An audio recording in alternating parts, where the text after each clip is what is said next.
Ooh, what's up, everybody? Man, we got a lot of people in the chat already. Good evening. Welcome to the Ham Radio Crash Course. Thank you so much for joining. A couple of notes as everybody's rolling in. Just wanted to make a note that last week we did APRS on the Baofeng, which was awesome. Had a lot of fun. I hope people have figured out possibly some APRS solutions because I have the radio connected. So if anybody wants to send a message during chat, we will check in to that later.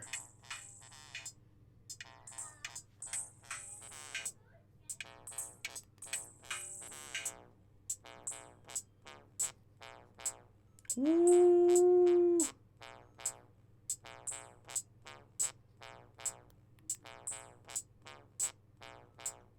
Cool. What's up? Evening from Redondo. Man, that's like my backyard. Playing on my pocket operator before the stream here today.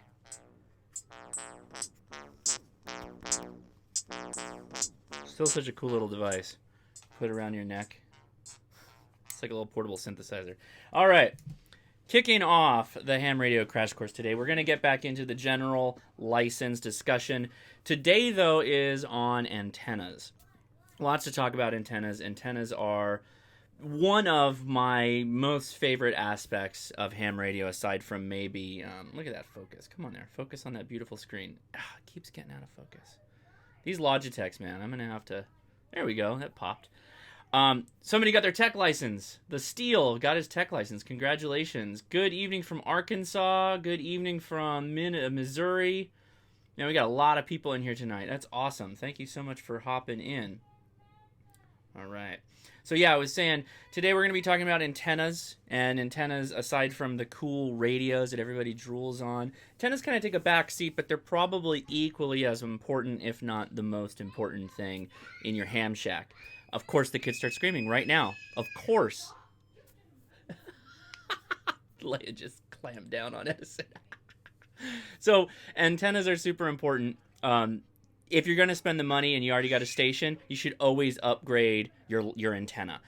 If you're thinking about, hey, I've got this 100-watt radio, and I've got money, and I want to spend, I'm either going to buy an amp or I'm going to buy an antenna. Upgrade your antenna. Always upgrade your antenna. Amps are important. We'll talk about amps in the future, but, very important to make sure you've got your antenna game on point. So, let's talk beer, because we are doing beer today. I picked up a Mischief Ale. Ooh, look at that green label. Look at that. That's awesome. Mischief Ale by the brewery, which is out of Anaheim.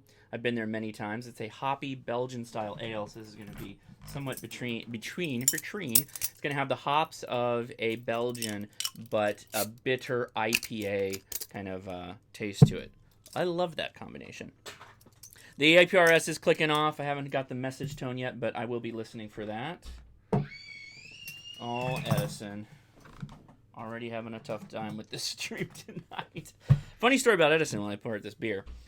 Yesterday and today were a pretty wild day. We went to Target. My wife had purchased some aluminum metal chairs. And as I was towards the front of the store, Edison just looks at me and just starts projectile vomiting all over the cart and the ground and everywhere. Right at the entrance of Target. So I was like that parent who had the kid that was, like, why did you bring him outdoors? He's not sick. He just threw up. And so then I wake up in the morning and now my wife's sick. They had some kind of food poisoning thing, Korean food that they ate yesterday. So had to deal with that. So we still made it. So cheers, everybody, for Friday. All right. So a couple of notes. Moving forward with ham radio as always. What we're doing. Oh, thank you, Tom. Appreciate it. Appreciate the $1. Where's the light? Oh, it's not plugged in. I got a checklist of things that I always do before the stream, and wouldn't you know, I forgot to plug in my party light. Sorry about that, Tom. Let me give it a spin. If you turn it manually, it's like giving it power. Okay, anyway. So moving forward with ham radio, we're always trying to learn a little bit more and then practice what we learn. Move forward, get better, learn the skills to be better operators. There's the super light. It should be going. Sorry about that. So with that said, okay, this is now I I want to take a moment and talk about this. I've noticed, and this is good, everybody's really interested in going from tech to general to extra, and they really want to get that extra. And I've been seeing people on the Ham Radio Crash Course. By the way, Ham Radio Crash Course on Facebook, check that out. Also, we've got a Reddit now. Ham Radio Crash Course was set up by Ethan on Reddit, so we've got that. If you don't want to do Facebook, you've got that option too now, which is awesome. So anyway, I appreciate the passion, getting the licenses, getting that done. I appreciate it. It's awesome. My next comment is not taking away from that at all. But think about ham radio like a lifetime hobby.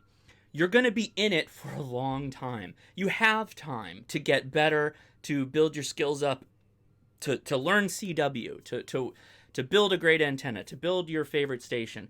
It's not a huge rush. It's a rush, but it's not a huge rush. Is there anybody on that frequency? Let's check. We might be on or next to a frequency that people are talking on. So I'm going to go up 5, okay? We're going up 5. So that's going to be 265. Oh, I've locked it. So we're going to get the frequency on point here. We're going to 265. 265. It's got a touchy dial. This 7300 does. Okay, we're on 265 now. So if anybody wants to try and call out, you can. I'll take the net frequency off there. We're on 14.265 for anybody that wants to try and reach me. Make sure you say something in the chat though, so I can try.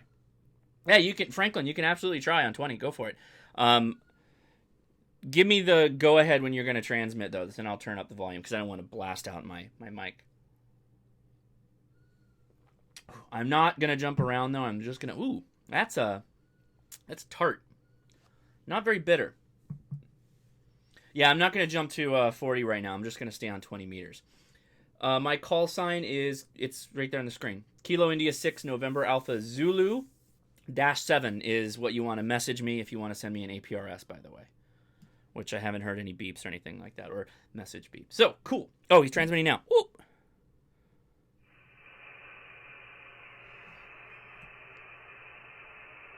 I don't hear you, bud. It's still light out, though. Maybe we can get that gray time going, or that gray line. We'll try again. Okay, cool. All right, so think about your plans with ham radio over the long term. Think about how you're going to get better with ham radio over time. It's not a race. I support getting all your licenses, though. I support doing that right up front because that's going to give you the ability to access those frequencies and access those extra spaces. So, absolutely. 100 watts and a wire, probably no good. Maybe. This is probably the wrong time to do it. You got to be a little bit more tactical in the way you go about trying to make QSOs when you're on 100 watts and a wire. Maybe when that gray line's coming over California, that's when you want to give it a shot. Yeah, the -7 is only for the APRS folks that are trying to hit me. Don't use the -7 if you're trying to call me. I don't know why that's kipping off. Anyway. Okay. Another shout out. We'll be doing this for the rest of the month as Field Day's coming up. Dakota Digital Lithium sent me this battery to use on Field Day, and they've got a coupon code for anybody that wants to buy one. Just use Hashnasi when you check out, and you get a discount. So, DakotaLithiumBattery.com. If you're going in the field, this is a really lightweight, nice battery, and it's a 10 amp hour and 12 volt power, which is awesome. You can run just about any QRP rig on this for hours and hours and hours. So keep that in mind if you're going to go do something outdoors with ham radio for Field Day. Okay. Live Discord chat is going to be after the stream, as always. I already posted the link, but I will do it again right now. There it is. Discord link. Okay. So what are we talking about today? Well, antennas, right? We love antennas. The book, the ARRL book, is actually pretty good regarding antennas. So we're just going to use the book for some notes here. Let's dive into that right now. All right. Oh, you know what? We should do this beforehand. I do want to point this out. Going back to the crash course here, I want to give a shout out. Ooh, what's going on here? Oh man, my computer just got real slow.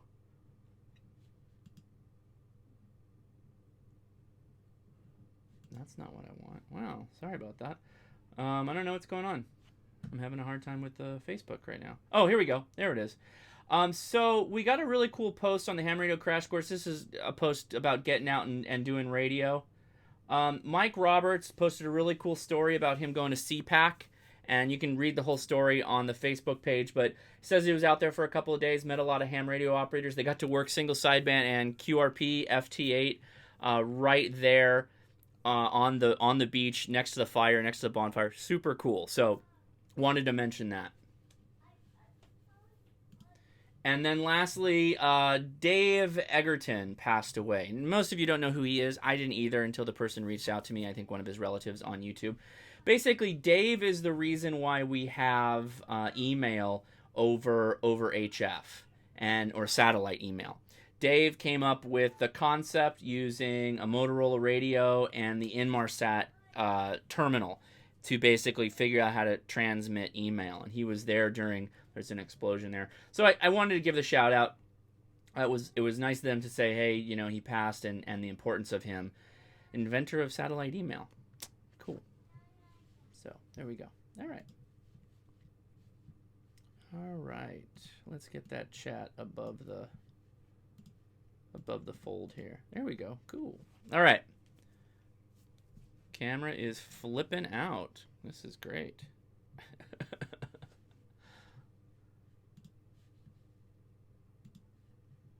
Okay, so antennas. The importance of antennas is not understated, but in this chapter we're basically going to cover the basics, and when we go through the questions at the end, we're going to cover a lot of them too. So basically, the way to look at this is your antenna has elements, right? Whether it's a vertical or it's a dipole or it's a beam that has pieces coming off of a boom. The idea is the elements are the conductive portion of an antenna that radiate or receive signal. Polarization refers to the orientation of the electric field. Okay, makes sense. Feed point impedance, which is really important, and we're going to talk a lot about that, but I'll get it covered somewhat right in the beginning. Feed point impedance is the ratio of RF voltage to current at the antenna's feed point.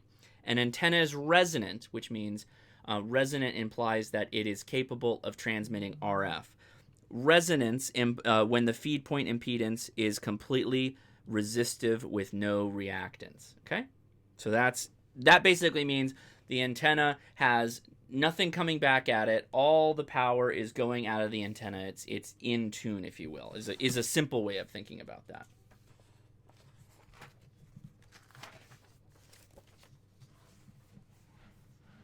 Okay, Franklin, go for it. He wants to try and hit me on 20 meters.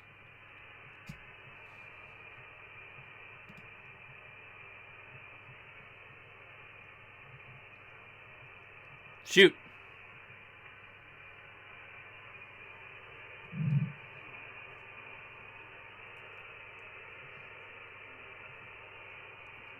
I don't hear you, buddy.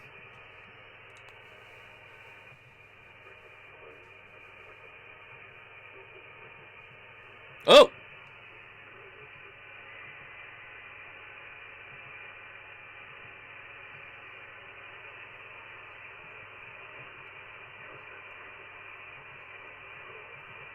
You're there, but I can't pick you out. You're definitely there. You're making it, but it's just not a good copy.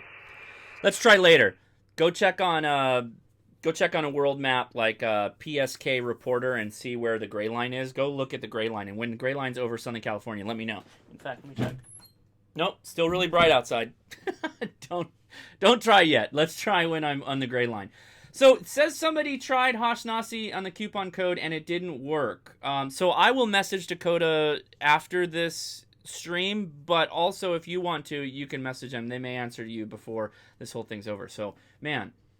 And zoom in on the book, please. Okay, somebody has a suggestion. With the book, kill the... it doesn't work that way because then it'll just blow out all of us, right? I can try. Let's try. Why not? That's part of the reason it's there. So, okay, propagation's gone. Now here's what's going to happen. I'm going to zoom in. And, hey! Okay, that's not a bad. All right, I'll take your comment. All right, your comment's good. So good comment. Let me zoom in a little bit more, or steady the focus. Cool. All right, so dipoles. The chapter begins with dipoles because dipoles are the simplest antenna to understand. If you understand coax, you can understand a dipole. Coax has a center conductor and then a shielded ground on the outside, or a shield return on the outside. If you separate those two and you give them length that we'll talk about specific lengths, you've made a dipole. That will become a resonant antenna, okay? So what it's showing here, this is the radiation pattern of a dipole located in free space. So we talked about this in the technician videos, that antenna charts basically are showing you how an antenna will radiate in this perfect space bubble. And that's what this is showing. A dipole, and so the way dipoles work, these are the wires. So if this is your center conductor, so your coax center conductor, excuse me, gassy beer, and then you got wires coming out of the side like that, the radiation is coming off the horizontal side of the dipole, okay? And it's like a big donut, okay? That's what this is, a big donut, right? It's a big figure 8 circular donut is the radiation pattern of a dipole with horizontal legs. It'll come up later in the video and we talk a little bit more when we get to the questions, but an inverted V dipole, which is how a lot of people use dipoles, if it's a sloper like this, then it's going to treat more like an omnidirectional and have a different radiation pattern. So basically, point here is a couple of questions. We already covered the figure 8. Impedance increases as the feed point is moved away from the center and is several thousand ohms at the end. So as you move it off center, you get more of impedance. Okay. Here's the most important thing you need to know, and this number is going to be used, and derivatives of this number, fractions of this number is going to be used through the rest of the video and when we talk about antennas. If you take in free space, 1/2 wavelength in feet equals 492 divided by frequency in megahertz. Dipoles are usually half wave. Remember when we did the Kg6 HQD dipole on stream? That 492 number divided by the megahertz we wanted to operate on gave us the length in feet that we wanted to cut the antenna legs to, okay? Or, sorry, the full length, which you then cut in half, okay? All right. We can skip most of this. Let's talk the example here. What is the appropriate length in feet of a 1/2 wave dipole for 14250? What are we on? 14265. But perfect. This 20 meters. We're basically building a dipole. 495 divided by 14250 is 34 feet, 0.5. Perfect. Okay? So hopefully that makes sense. That's a half wave, right? So you can cut that in half again, and then you've got a quarter on each side, giving you a half wave dipole, right? You cut the wires half and half of the half wave.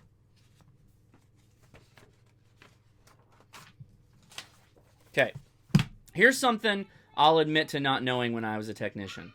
Ground planes are verticals.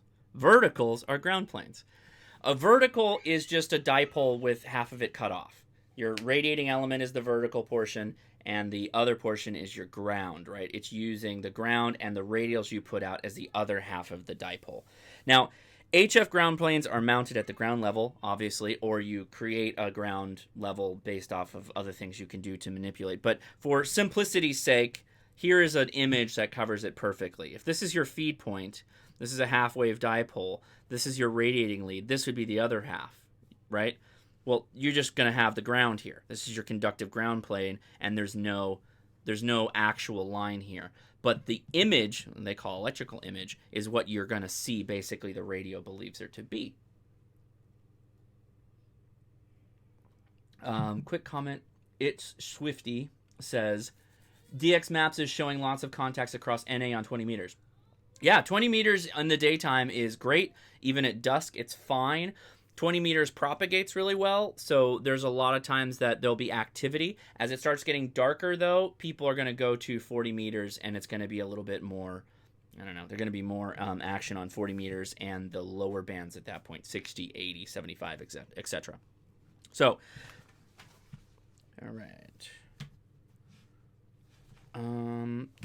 So it brings up verticals because one of the primary uses of verticals is in mobile applications.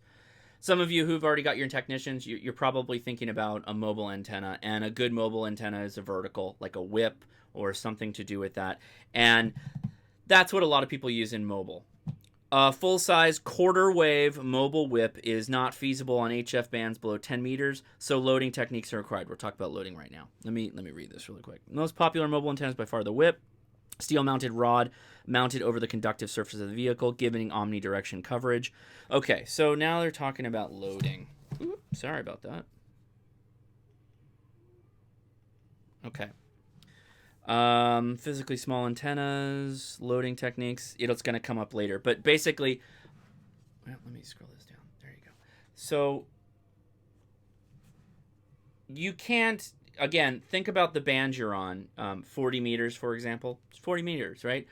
1/4 wave of 40 meters or half wave, right? That's 20 meters. That's 50 feet, right, of wire, potentially, right? So it's not really feasible to have a 25-foot vertical wire sticking off your car. In some cases it is. Maybe your camper if you're not driving anywhere. So what they'll do is, and you'll see this even on 2-meter antennas, they'll add coils that are physically the length. They're getting that length, but they're reducing it physically. They're physically compressing it.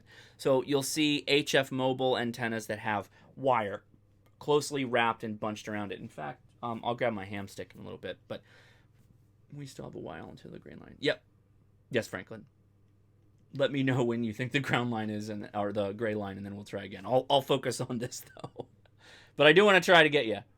I know we tried earlier, too, so thank you. I'm trying on a new telescoping gooseneck thing for this camera, so it's working pretty well so far. I like it. Hopefully you guys like it, too. Let me see if I can get this a little bit flatter. Okay. All right. So that was verticals. Verticals are half of a dipole. Bottom is the ground. You'll often need a lot of ground wires called radials that are used to help create that ground plane that then functions as that electrical image that we showed on the other screen. I use verticals. Well, I actually should. I use verticals for soda. They work fine. I haven't put up anything that's higher power than that, though. And even that one used toroids to reduce the length of the vertical. It was a match on 20, quarter wave 20. It was about 17 feet vertical, but not for 30 or 40. You had to add length to the wire, and that's what that kit did, the QRP guys kit. Nicholas Fernandez says, hey back at you. Okay, so random wires. So this is we're going to spend a little bit of time here because a lot of people are going to, when they first get into HF, I did as well. Oh, my field day pin's getting all funky. Spend a lot of time with random wires. Random wires are great. They're functional. They will work. Kind of tricky in some cases. And this book actually doesn't do a good job. It actually does something that's borderline dangerous, which we'll talk about. But anyway, random wires imply literally a random chunk of wire.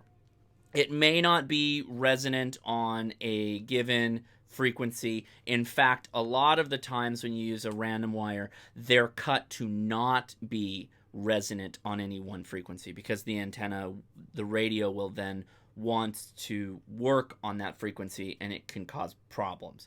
So what a lot of people will do with a random wire is they'll attach a tuner to it. And the tuner, in conjunction with the radio, will allow them to put some matter of RF out on that random wire line. Okay? I'm going to read this because I think it's important, particularly because it's also one of the things that, one of the antennas that a lot of people go to when they first start an HF. So, it's not always practical to have a half-length or quarter-length wave long resonant antenna for portable operations and in other special circumstances. A random wire antenna can be used. The antenna is just what the name suggests, a random length of wire deployed however possible. Throw it over a tree limb. I love that. I have done sloping across the gutters, like so there's a gutter on the outer eave, and then there's like the downspout that goes to the side of the house. I've looped it on that little run between the downspout. I've done that with random wire. You'd be surprised. You're actually gonna be able. So there's perfection in radio, like really taking the time and really being precise and really just getting every little bit of blood out of that stone. And then there's just getting an antenna up on the air and operating. And you'll be surprised that you can get a lot done with just putting an antenna up. So always move forward with radio, do something, try it, put the antenna up. You'll learn something, even if it's the wrong thing to do. Try it. You're always better off for it. And I'm an engineer. I'm a very type of guy who will experiment and try things to figure out, what works, what doesn't work for future knowledge, whatever. So just get out there and do it. So keep that in mind. All right. So here's where it gets a little wonky. The antenna is, just as the name suggests, a random length of wire deployed however possible. The feed point impedance and radiation pattern of a random wire are unpredictable. Makes sense because they're not cut.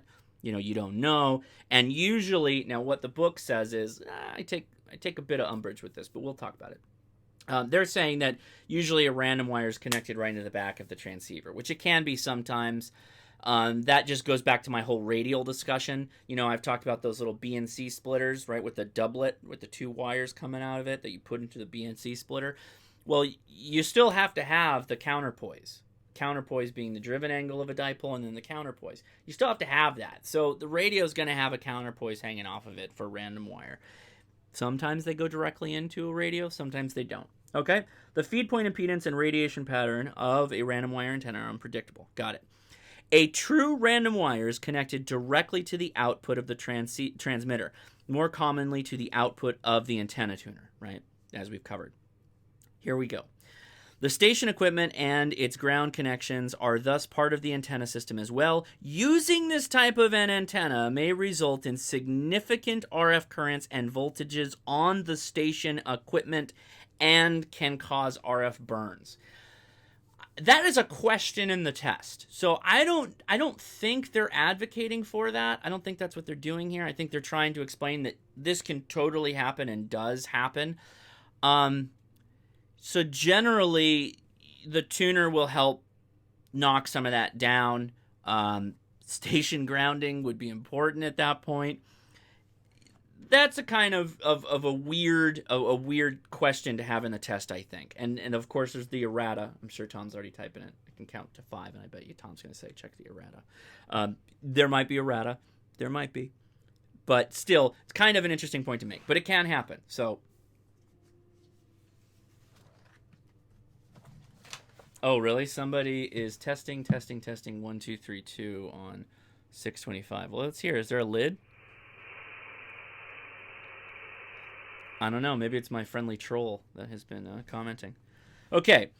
Ghee antennas. Ghee antennas are beam antennas. They're the ones you see on the big pole with the ones that look like TV antennas, but they're perpendicular to the beam or the boom. Right, the boom is the part that the elements connect to, and they're perpendicular to that. And they're usually really big, really long. Okay, the book makes a note here that I also take a bit of umbrage with. For combination of economy, I highlighted economy, performance, and simplicity, it's hard to beat the Ghee antenna. So if you're talking about my satellite, 2-meter antenna that I built off of a tape measure, yeah, economy for sure. But when he's talking about HF, Ghee antennas are really expensive. So is the equipment to get it up on the air. Your antenna mast, for example, they're pretty expensive. So, I don't know. Oh, Hunter's asking if he got my message. Let's see. It's a bit before I wanted to check, but we will check right now. I do not have it, Hunter. And I've got my radio connected to my really nice antenna, so we may just need to wait for the recycles. So here's what a Ghee. No, that's not it. I'm going to talk about how Ghees work. So Ghees have multiple elements, right? They've got now we're talking about Ghees, not a driven. A driven antenna is a bit different, but there's basically 2 kinds. There's a Ghee, and then there's the driven. Where is it? Directed, non-parasitic, driven antenna. Okay, we'll talk about that in a second too. All right. So how Ghees work? You have multiple... They use these circles to explain signals, okay? If this is the point, the horizontal lines of the antenna, and you have them pointed along this path with the boom, what happens is you have one line of the antenna. I don't actually know why it does it this way. This is the wrong way of doing it. We're going to go back to this one. So go back to the concept of a dipole, right? You have one driven angle and one counterpoise, right? You got your center post bent over and you got your ground wire bent over. Guess what? That's a Yagi. It just requires a bit more parasitic pieces in the chain to give you directionality and gain. So this is the way to think about a Yagi. So here's your driven element, right? Here's one leg and here's the other leg. In the back is something called a reflector. It's the longest pole, the longest horizontal piece in a Yagi. In front of the reflector, and it's always usually the furthest in the back. In front of the reflector is your driven element. That's where your dipole is. And then in front of those, progressively smaller pieces are aligned, and they're called directors. So what happens, the reflector's the widest. It receives some of that dipole energy. And remember, dipole radiates in a figure 8 coming off of the horizontal perpendicular face of the dipole. So dipoles are pointable if they're aligned horizontally. The reflector is receiving that energy, bouncing it forward, and then it gets focused with the directors as they progressively get smaller. That's how Yagis work. Only the second rearest elements are the driven portions, where your radio is actually radiating. Everything else is parasitic, but causes a focus-like beam. Well, what's happening is the outbound to the reflector energy is slowed down in time because it has to bounce back, and it creates a circle. And then you have a director in front, that creates a circle, another director, that creates a circle, another director, that creates a circle. Now I can go back a page. All right. So what happens, these circles get all out of focus, out of phase, right? Because timing is different. What happens is where the circles overlap, you get a cancel. The RF cancels it out. It's a null. Where they line up and cross all together right here, it adds signal. It adds gain, forward gain. And that looks like this guy. Okay? So here's your signal cancels are these dead spots. So we're looking directly down onto the antenna, right? That's what this circle is. So these dips in this space here are all the nulls on the antenna, where there is no directionality. The other lobes are where you're pushing out the RF, okay? So that's how Yagis basically work. They're using a series of parasitic rods to create directionality, to create gain. They're great. I want one. In fact, I should actually mention that. I'm looking to put an antenna with some gain on my roof. I was looking at Yagis, but I think I'm going to go with a hex beam. If there's anybody watching that has any recommendations, post in the comments if you've worked with HF directional antennas and you've liked what you've installed on your roof, because I am going to install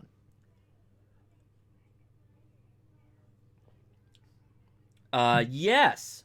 So Wicked Perfect says, I'm not an antenna engineer, but is that constructive and destructive interference? Yeah, that would be a good way of explaining it.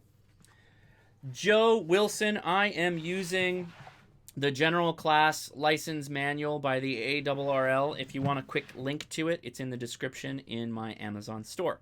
All right, so it's important to understand now that all these, so you've got dipoles, you've got Yagis, you've got random wires, you've got loops. I haven't talked about loops yet, but loops, in fact, did we skip loops? Ah, there's loops.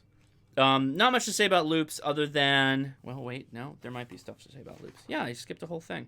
Good. I'm glad I went back. So loops are basically two dipoles that are connected at the ends to create a circle. They are connected at the feed point, but they go all the way around. They're like two dipoles, right? And so they create this dual figure 8 type radiation pattern, okay? Loops can be horizontally mounted. All horizontally mounted loops are horizontally polarized. Vertically oriented loops, not always vertically polarized. It depends on where the feed point is. And there's an image for that which sums it up pretty nicely.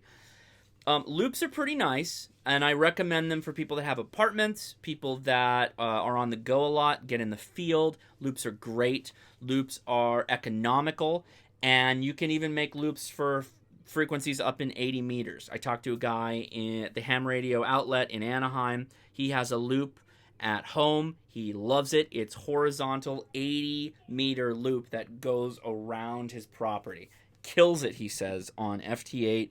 And you can do all the rag chew frequencies, all kinds of stuff. So a couple of things. Loops. The driven element of a quad, those are loops that are mounted together. Quad and delta loop reflectors are 5% circumference. We'll cover that when we get to the questions. Front and back ratio is generally better for Yagi. Okay. All right, here's a good way to look at this. So horizontally polarized feed point, high current going in one direction. This is vertically polarized, and its feed point change. So if you're fed from the bottom, horizontally polarized. If you're fed from the side, then you get a vertical polarization because you're changing the RF current. Okay. Original oriented horizontal. I already covered that. Specialized antennas. All right, NVIS. Somebody asked me about NVIS in the Discord. NVIS antenna stands for near vertical incidence skywave. And the book says it, fancy way of saying signals that go straight up. So basically, it's really easy to explain this with a dipole. Dipoles, we just talked about half-wave antennas, half-wave length for a dipole. Well, dipoles want to be at least half-wave above the ground. So you get the full length of the wave out of the antenna. So getting it up off the ground will give you better propagation. Well, what if you want less propagation? Maybe NVIS. And what NVIS is waves that go almost vertical and then come directly back down. Come down at high RF power, come back down in pretty strong RF power. NVIS is the antennas that are most often used during emergency communications, emergency comms, because they're consistent and you're applying a lot of power in your coverage area, which is, hundreds of miles versus thousands of miles. So all you have to do for that is really lower the height of a dipole. So dozen feet off the ground for a 20-meter dipole, for example, will give you NVIS coverage. And there's different ways to check it, but that's it in a nutshell. I get a lot of questions right now, so let's take a pause. Let's take a pause and actually go through the questions. I don't want to miss anything. Fan TV asks, would it be worth it to make a dipole for a bow fang for use in my apartment? Sure, but 2 meters and 70 centimeter dipoles are not very big. I would instead recommend you make like a J-pole or an Ed Fong J-pole or what's a Slim Jim. Slim Jim antenna with a window wire or TV line would be perfect. Those are center feed, balanced line fed antenna. Basically, you're going to take the plastic double feed or the balanced line. You're going to cap over the edge, cap over the bottom, and then you're going to snip it at a precise location. If you look up J-pole calculator or Slim Jim calculator more specifically, it'll tell you exactly where your measurements need to be.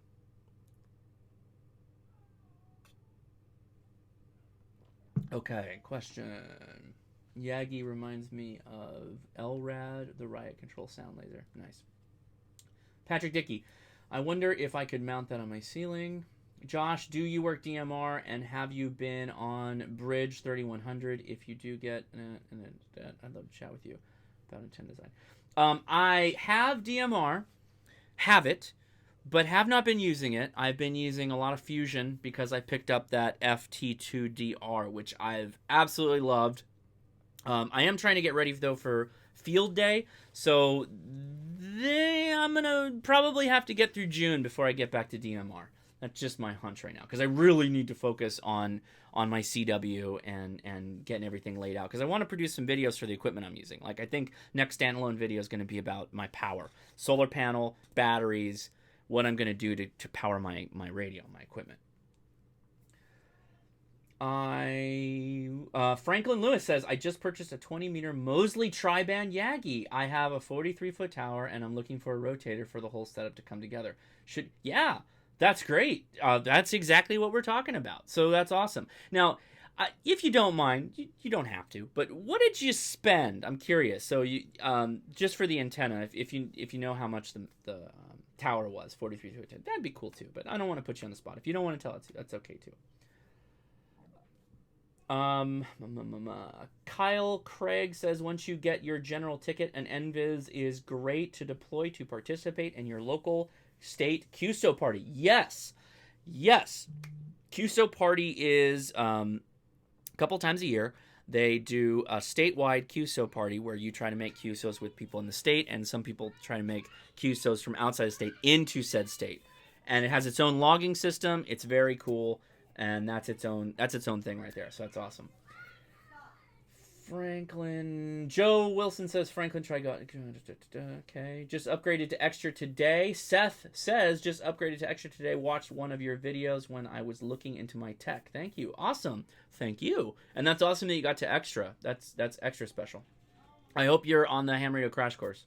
And post it there. People will give you a big congratulations. DJ Schnibs, my buddy. Hosh, is C4FM and System Fusion the same thing? System Fusion uses C4FM. That is my understanding, yes. And it has other components to it, and I'm sure it's all over. It uses C4FM to exchange data, but it does things like pictures and other stuff too. C4FM, and C4FM are the same thing. Franklin Lewis, I bought it for $100. Where? Where did you get that? Was that a used thing? That's awesome. Man, that's awesome. Okay, NVIS, covered NVIS. You know what? I'm just realizing now I'm not a big fan of that beer. It's got kind of a skunky taste to it. It's not bitter. It's got a sour bit that I'm not a big fan of. So I'll make a note of this since we just talked about Franklin getting a Yagi. There's other things called horizontally stacked and horizontal boom, horizontal stack. These all add gain in different ways and add directionality to your signal. With a vertical stack, you're basically applying your same RF to the two stacks and they work in conjunction to each other. It can help, gives you a little bit more gain. Very good. Log periodics, though. A log periodic, and in fact, do they have a picture? So log periodics are basically Yagis that have many, many elements, and they're all kind of like you could turn them sideways and you can see the taper all the way down them. They look like TV antennas, but they have way more elements to them. And they are, if you see them in VHF, UHF, they usually have like a ton, like 30 or more radiating units. So log periodic is kind of its own special thing. Does it say anything other than that? Logarithmic, periodic, spacing of elements along the boom. Yes. Short elements are active at high frequencies and long elements at low frequencies. The elements are approximately. So it gives you kind of a wide bandwidth antenna that can be used across an entire band right now. QSO on 14265, someone says. It's Swift. I can't hear them. Periodic antenna can be a good choice if only one rotatable antenna can be installed for several bands. So yeah, multiple bands of support via one antenna.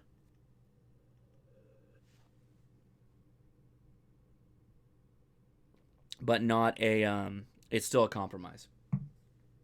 Take it easy, Hunter. See ya. Okay, beverage antenna is an interesting one. So beverage antenna, and you need the picture to really understand it. Beverage antenna is a high noise reduction antenna. It doesn't hear more, it just rejects more noise. It uses a long wire with a ground rod and then another ground rod to a feed point. And it's a very good receiving antenna. It absolutely creates no gain, though. It's not for transmitting. It's purely a receive antenna, but it's a good receive antenna. So some people that have, and this is a thing, you may have a radio in HF that has two inputs, and it would be perfect to use one of those inputs for receiving, to have a receiving antenna, like a beverage. You know, you can try all kinds of different things. I've never used a beverage. I've just memorized the questions I needed to know for a beverage, and I know what they look like. But that's it. Okay.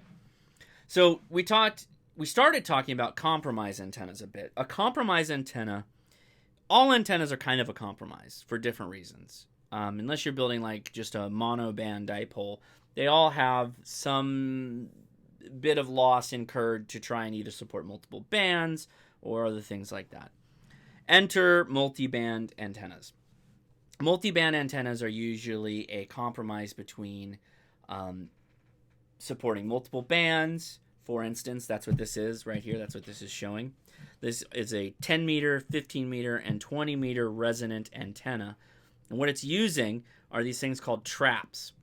So the antenna on my roof has traps. It makes it much shorter, but physically it's the same amount of wire that allows me to operate on 20, 15, 40, 80, etc. The traps are basically like resistors in some cases, and let's just go with the resistors for right now. Basically what happens is at different points, at different cuts of length, the antenna is resonant on that cut. So your wires out here to the first trap, that's 10 meters.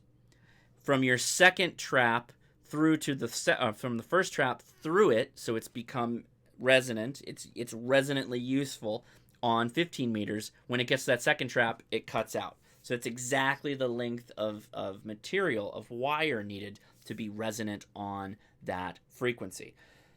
Traps are, they're non-powered. They're just dumb, spools of coil wire on there.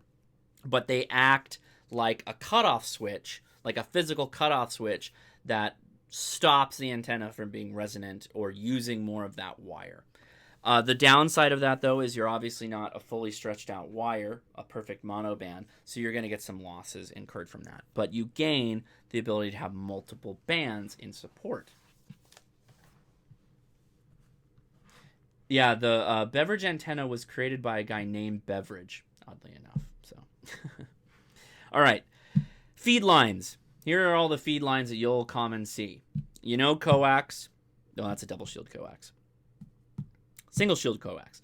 This is the one most of your 50 ohm stuff is all this. 50 ohms is standard feed line impedance for coax. When you get to balanced lines, they're 300 ohm, 75 ohm, 450 ohm. So you generally have to match down to your equipment. Radios generally want 50 ohms. So what you'll find is things for like dipoles and Yagis, they feed to coax. So they either have to step down or step up their ohm feed line balance to 50 ohms, or you have to use a device to do that. A lot of people will recommend you have a tuner right at that feed point to balance whatever it is to get it to the right match for your feed line, or you can do things to the antenna to make it the right feed line match. For example, Yagis are like 12 ohms in some cases, and they'll use a delta match. It's a physical device that adds a bit of wire to the radiating element, and that adds not impedance. But, oh no, it is impedance. Yeah, of course, it's in ohms. It adds impedance to your driven element. So, okay. Then it matches to your coax, which is where you're going to be anyway, because that's going to go in the back of your radio. All right. So, all of this stuff, antennas, right? You're going to connect your radio to it, whether it's a dipole, a Yagi, a vertical, ground plane, whatever. It needs to be cut specifically for that frequency you're going to operate on, or it's going to have a trap, the coil of wire that will help it be resonant on multiple frequencies, etc.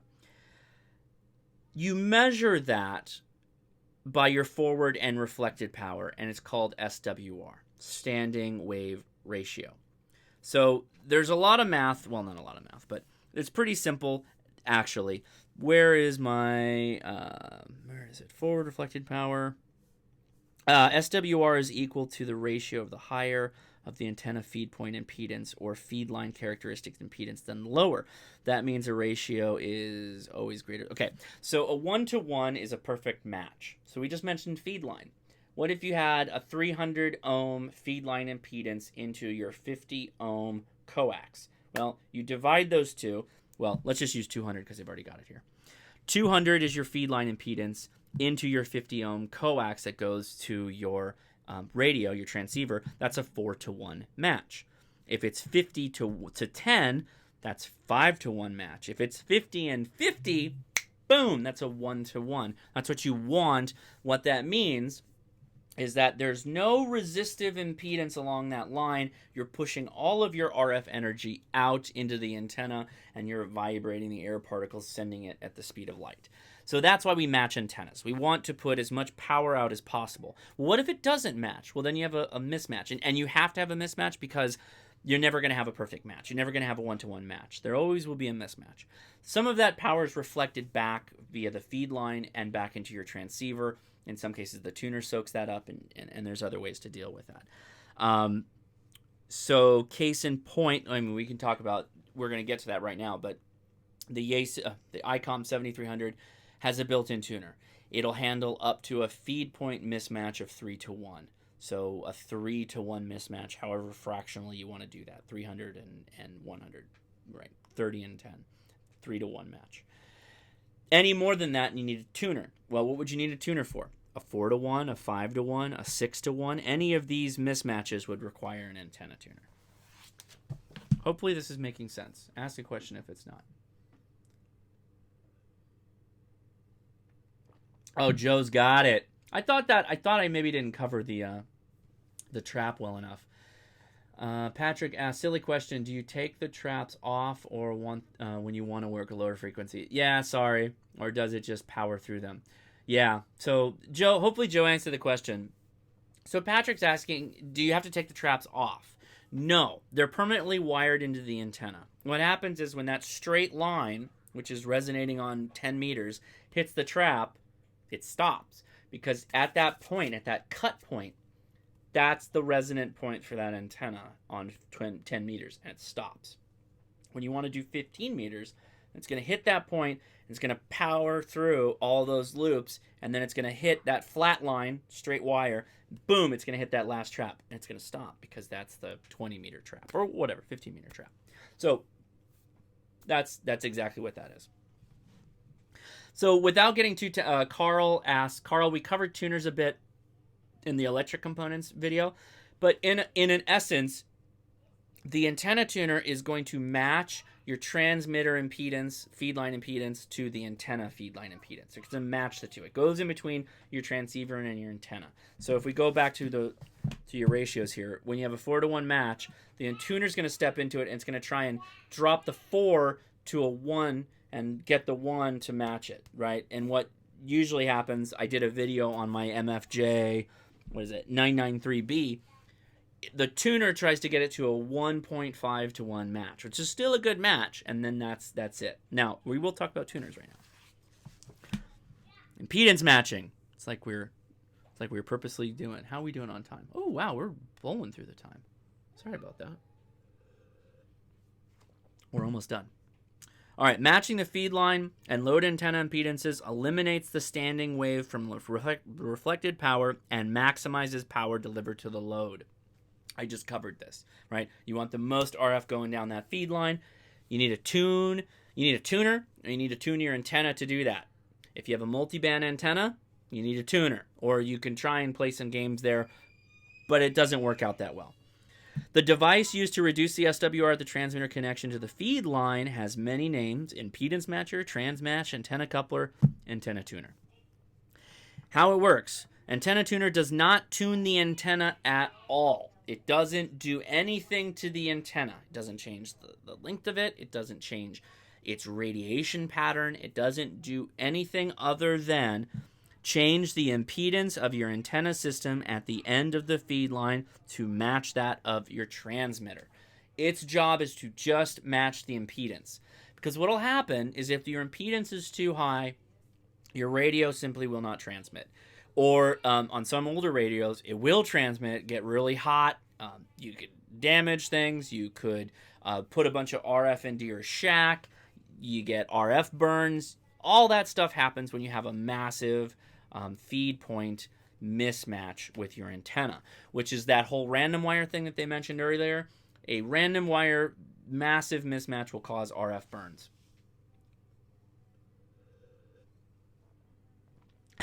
Raymond Spark says, Hosh, speaking of tuners, you said your new tuner could tune a lawn chair. I would enjoy seeing your attempt that. You're probably like the 10th person who's mentioned that. And I'm thinking about doing it. I really am. I think I'd have to run it like a vertical and have a bunch of radials, like ground radials. And I guess I could just mount... I have to think about it. I think get me through June, get me through field day, and we might talk about that. Yeah. So anyway, here's a nice simple diagram. Transmitter, impedance matcher, tuner, feed line, antenna. Covered that, but pictures are worth 1,000 words. So I think that's it for the chapter. Chapter's pretty straightforward, right? And antennas are great, but don't spend too much time worrying about antennas. Just two lawn chairs and make a dipole. You know what? I think you're right. I think you're absolutely right. I think I'm going to get 2 lawn chairs, and I'm going to... MFJ is going to be, what are you doing, buddy? We're not going to put you on any of our websites. They actually did post, I think, one of my reviews on their website. Oh, come on, buddy. We got to go airplane mode here. All right. So let's switch over here. Let's do... There it is. Okay. You know what? Let me turn this sideways. Bladow. Why don't we go ahead and also hide the propagation here? It's like I'm taking your comments to heart. In fact, I think I can go down here with that. Doing it live. It's always a good idea to do things live. And the chat, because you're transparent, you just hop right above there. Look at that. Beauty. All right, so we're only going to look at the antenna questions, which I think is good. We should just focus on those, right? All right, which of the following characteristics determine the characteristic impedance of a parallel conductor antenna feed line? The distance between the centers of the conductors and the radius of the conductors, the distance between the centers of the conductors and the length of the line, the radius of the conductors and the frequency of the signal and the length of the line. Parallel conductor, right? TV line, balanced line. What determined the characteristic impedance? I'm pretty sure it's A. Carl, take it easy, man. Thanks for watching, bud. All right, A. It's A. So what it's saying is, my lamp cord, right? Lamp cord, whoop, they're right next to each other. The impedance would be lower. As you start to separate the two, its impedance gets higher, and the thickness, the diameter of the material also affects impedance. What are the typical characteristic impedances of coax cable used for antenna feed lines at amateur stations? So you can just omit almost all of them. 2530, we know that's not true. 80 and 100, no. 575 is huge. It's 50 and 75. Come on, there we go. Tuned up baseball. What was that? Patrick says, so the tuner just fools the radio into thinking it's perfect. Yes! Yes, you got it. The tuner just fools the radio into thinking the antenna is perfect. It doesn't do anything other than that. That's what tuners do. That's needed for multiband antennas. But if you're making a dipole, just a monoband dipole, cut that thing right. Cut it right and make it right. All right. Hey, Carrie's here. Carrie, you made it. Thank you. I saw your post doing your nets. I hope those worked out well for you. That's awesome. All right, keeping going. What's the character impedance of a flat ribbon TV type twin lead? I believe it's 100 ohms. Nope, it's 75. Nope, 300? Oh, wow. Oh, Franklin. Oh, wow, Franklin. Thank you so much. Thank you, buddy. Appreciate that. So I was totally wrong on that. So, okay. TV twin lead, 300 ohms. That makes sense. 300 ohms. Commit that to memory. Thank you, buddy. Appreciate that. I really do. What might cause reflected power at the feed point where a feed line connects to an antenna? Using more transmitter power than the antenna can handle, operating an antenna at its resonant frequency, a difference between feed line impedance and the antenna feed point impedance. Feeding the antenna with unbalanced line. A, B, and D are all things that you will experience. Those are all things of radio dumb. So you can just omit them, go straight to C. How does the attenuation of coax cable change as the frequency of the signal it is carrying increases? Attenuation is independent of frequency. Attenuation increases. Attenuation decreases. Attenuation reaches a maximum of approximately 18 megahertz. I don't remember this. Now's a good time for me to pour myself more beer, and hopefully somebody answers in the chat for free internet points. The slow pour. And the kids yell in the background. Never, Edison. Never, Edison. Never, ever do. Well, he's feeling better, so that's good. That's very good. Elijah, what do you think the best portable HF antenna is for backpacking? Whoo! All right, somebody said increases. We're going to go with it. Increases. Yes! You're right. It's Swift. 10 internet points. So to answer the question, Elijah asked, what do you think the best portable HF antenna is for backpacking? The one you have with you. Ba-dum-ching! No. A wire that you throw into a tree, either with an a 9-to-1 balun, which is called an unbalanced balun, 9-to-1 balun, would be fine. Just a wire cut to the frequency that you want, say 20 meters, like for soda. You don't need anything more than 20 meters, really. Throw that over a tree. Have a BNC split out box. Put one lead there. Put the other lead into a ground radial. Use that. Boom. That's all you need. Yeah, I mean, my last two sodas were with a vertical antenna, 17-foot vertical antenna with 4 ground radials.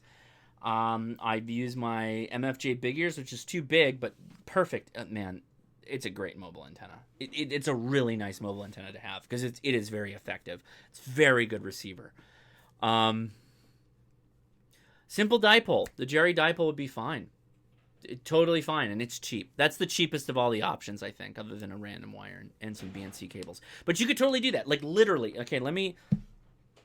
You know what? I wasn't planning on answering this question, but I'll find that BNC connector, and I'll put it in my Amazon store, and it'll be under soda. It's a BNC barrel bayonet connector into your radio, and it's got a red post and a black post, and you put one antenna cable here and another antenna cable here, and you cinch them down, you're done. So what you do is you go online, you use that calculation that we talked about earlier, you get the length, so you figure out what you want to operate in megahertz. Like I'm on 14.265, which is a perfectly good frequency if you want to do soda on single sideband. Divide that by the number, it's 492 or something like that. Divide that by the number, it gives you the feet. Cut that thing, right? Cut it the full length. Cut the full length. Put that into a wire wrap, and then figure out what the counterpoise is. I don't know what the counterpoise is. It's not going to be the same. It's not going to be equal length. It's going to be less than that to a certain degree. I'll have to look at the handbook. I'm not positive, but I think it's like 292. I think you divide the frequency by. No, it's not. It has to be shorter. Radials are usually much shorter. Google random wire radial ground radial calculator, or look or what the math is for that. And basically, you're going to cut a ground radial. Ground radial goes to the black post. Your resonating line goes to the red post, and you tune it up on the radio. And you will need a tuner for this. You could use the Pocket MFJ QRP tuner. You could buy an L-Craft KX2 that has a tuner built in. You have to be pretty good, though. You got to get that down to a 3-to-1 match for it to tune. Not hard to do, though. So that's my... Honestly, my tip is get the best antenna you can throw into a tree. Sorry that I just got here. I'll catch up. Hey, Dennis. Yeah, man. Thank you. I'll give you the thank you right now. Thank you for being a patron. Appreciate it. There you go. 468. Yeah, that's fine. 468, I think, is what Jerry used, and I think the book used a different number. To be honest with you, honestly, gosh, I need to make a standalone video on this. You need to get yourself an antenna tuner. Yeah. So always err on the side of having too much metal. Always err on the side of having too much metal. So make that length as long as possible. Make that wire as long as possible. And then connect. Ooh, look at this magic. Connect it to this guy and tune it to the frequency that you want using an antenna tuner. It'll graph it. It'll give you this U-shaped parabola, an upside-down parabola.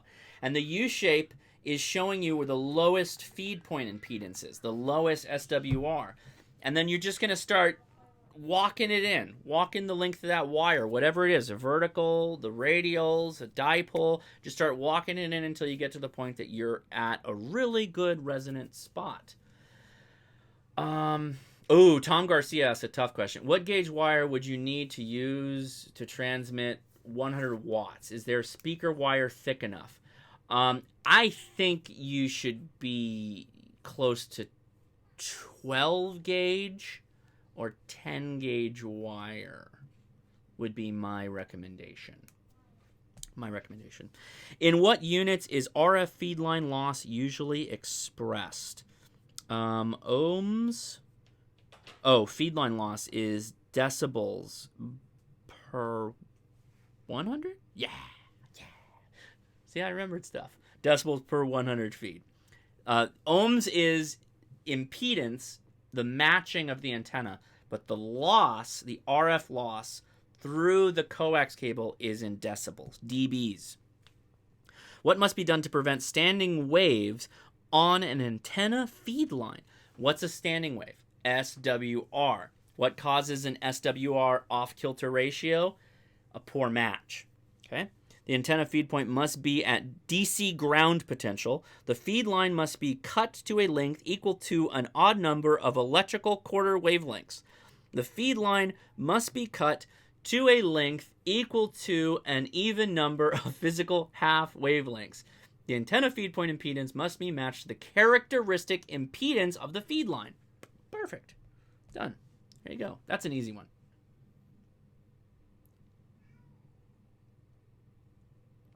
You did. Whoa. Okay, hold on. I Love Laser says he did 100 watts on 20 gauge.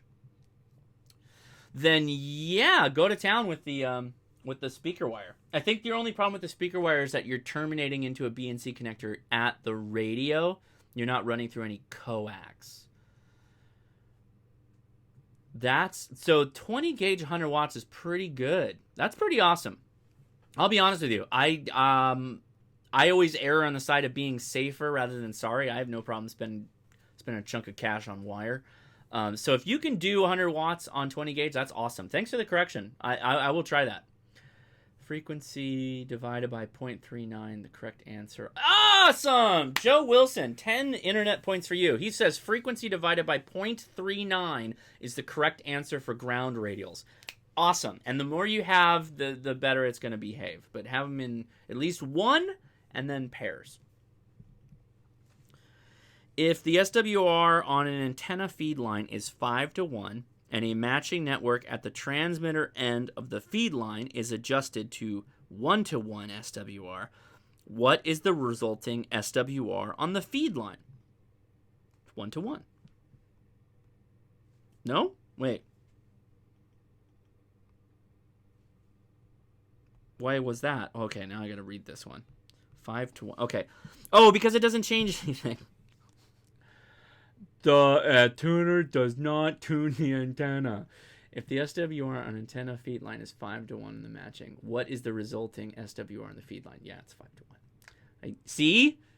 I trip myself up on these questions. The FCC will do that. They'll ask you ridiculous questions just to trip you up. Don't drink beer before you take the... hold on. Don't drink beer when you go take your test. Somebody, Blue Flyer says, oh God, tell me the difference between a modulator on a leaner. A leaner? Oh, please. Okay.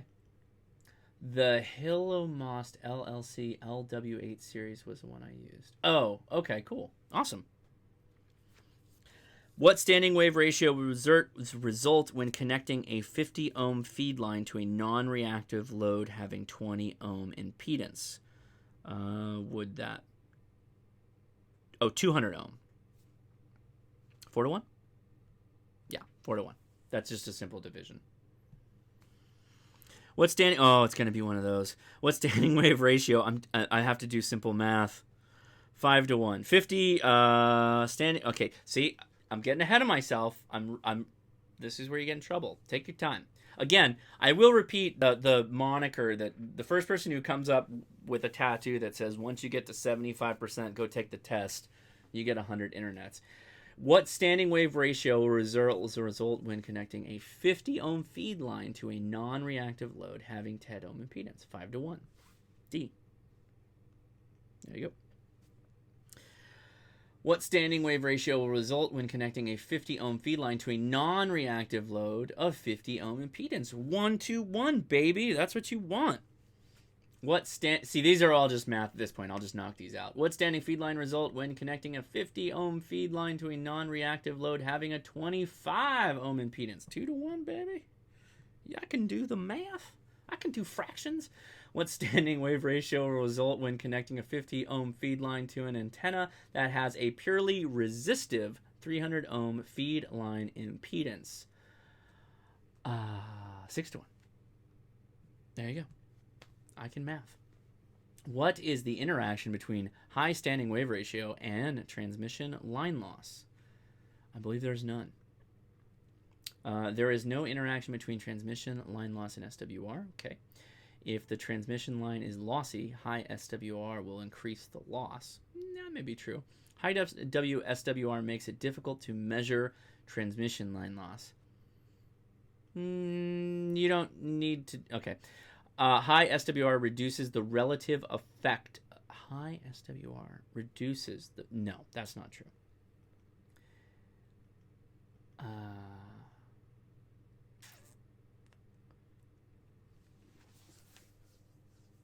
High SWR makes it difficult to measure the transmission of the loss. So, okay, this is a good one. I actually don't. I don't know this. I don't remember this one. This question pool changed when I took my general. By the way, since then, I'm an old time general. Not that old. What is the interaction between high standing wave? There is B. If a transmission line is lossy, high SWR will increase the loss. I like that one. We'll try it. Fan TV, 10 internets. What is the effect of transmission line loss on SWR measured at the input to the line? What is the... Okay. The higher the transmission line loss, the more SWR will be read artificially low. Gray line, Franklin says. All right, hold on. How many do we have here? 15. Oh, we're almost done. This is the last question. And then we'll try. The higher the transmission line loss, the more accurate the SWR measurement will be. Transmission line loss does not affect the SWR. The higher the transmission line loss, the more SWR read artificially high. I want to go with B. No! Then it's A? Yeah, it's A. I knew it was A or B. The higher the transmission line loss, the more SWR read artificially low. Yeah, I guess that's true, because you're artificially grounding it. Okay. All right, so we're done with that. Let's go back to the radio. Radio, as my kids say. All right, shoot, Franklin. Shoot. Shoot me them RFs. I don't think the attenuator is going to help this, but attenuators don't really help on 20 meters and above. 7 meters and below help, though.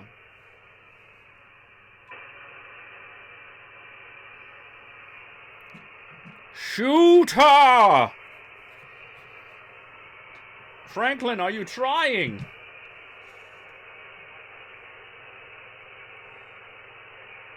Yeah, Tom, I saw your post. I wasn't able to comment on it because I was getting ready for the stream.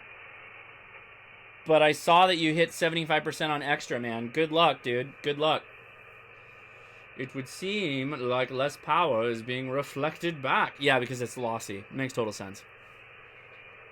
So what he's saying is the feed line being lossy, you're going to get less SWR coming back because, or appear to come back because it's getting out. It's lossy. It's losing it in the moment. You can't ever let it go. You only get one shot to make a QSO with Franklin. Why is my camera constantly losing focus? This is really bothering me. Yeah, that's crispy. Okay, I can't hear you, Franklin. I'm going to try. Let me get my mic out of here. All right, here we go. CQ, CQ, CQ for Kilo India 6, November Alpha Zulu. CQ for Kilo India 6, November Alpha Zulu. CQ, CQ, CQ for Kilo India 6, November Alpha Zulu. CQ for Kilo India 6, November Alpha Zulu. Oh!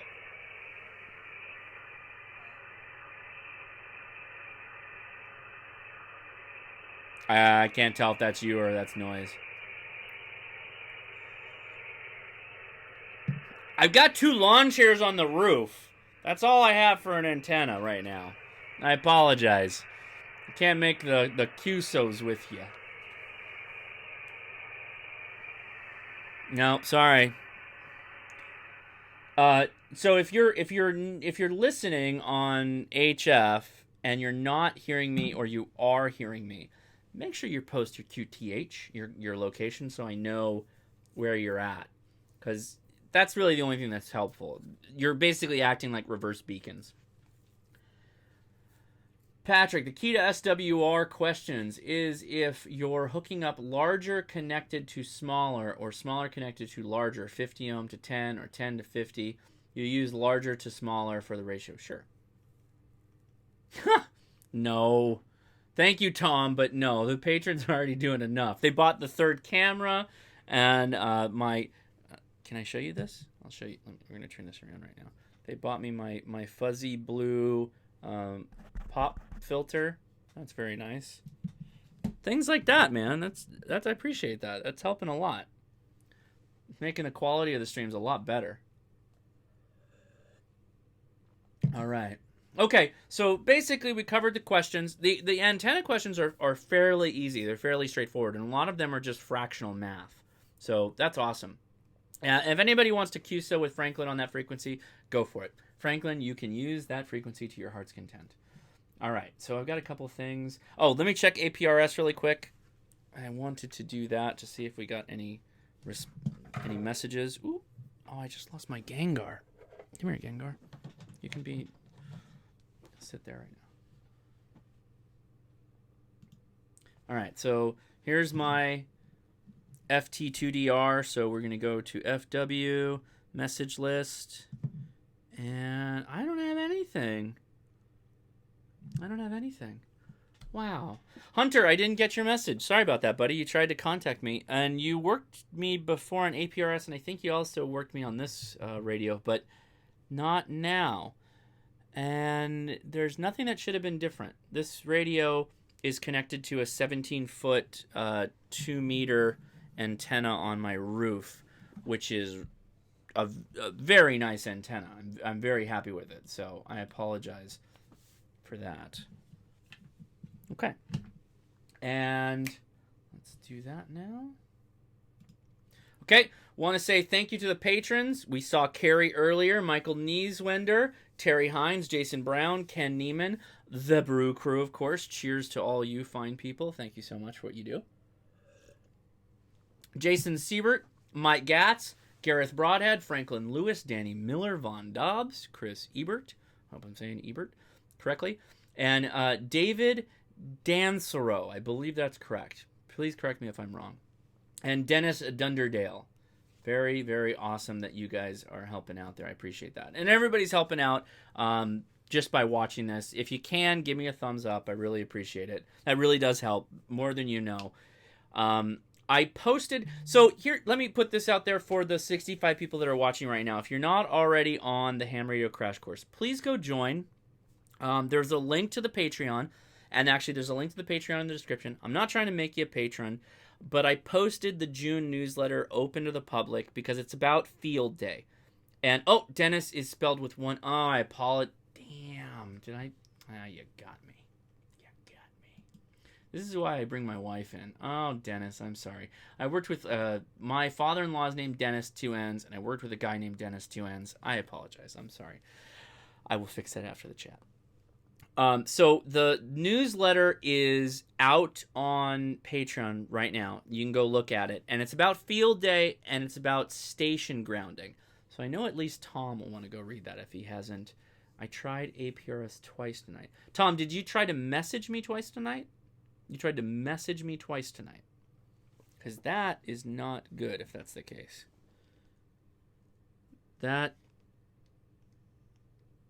This baby was chugging on APRS. What's going on here?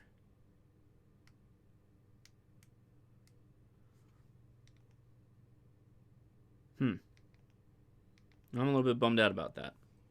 If you come back, oh, that's not good.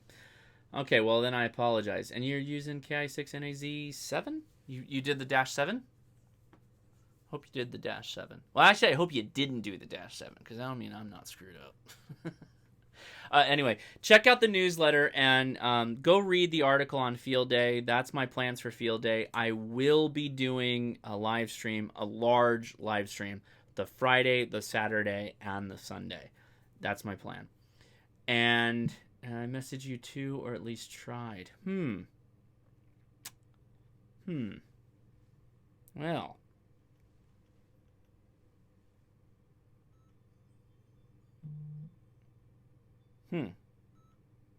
I'm a little bothered that I'm not getting those messages. Because I got a big booming antenna on too. That's a bummer. Sorry about that. I will look into that and we'll get it sorted out for the next time. But yes, please do go look at the newsletter if you haven't already. And did not use the -7. Oh, you have to use the -7. Sorry. It's Ki6. It's just like in the lower right-hand corner there. Ki6 NAZ-7. You have to put the -7 in. Otherwise, it will not go. Yeah, please look at the newsletter. Tell me what you think about it. Post in the Facebook, post on the Reddit, post on the Patreon, wherever you want, just post. Findu shows messages to K7. Okay, well, maybe it just didn't get to me yet. I'll have to wait, I guess. But it should have already made it. Okay, we're wrapping it up. I appreciate that. I'm going to hop over on Discord and we'll talk for a little bit. I have a kind of an early night because I have an interview after this. Somebody wants to talk to me about other stuff. Not just ham radio stuff, which is kind of crazy. But anyway, not an interview like job, but, you know, internet stuff. Anyway, okay, thank you guys. Love you much, and we'll talk again soon. Take it easy. See ya.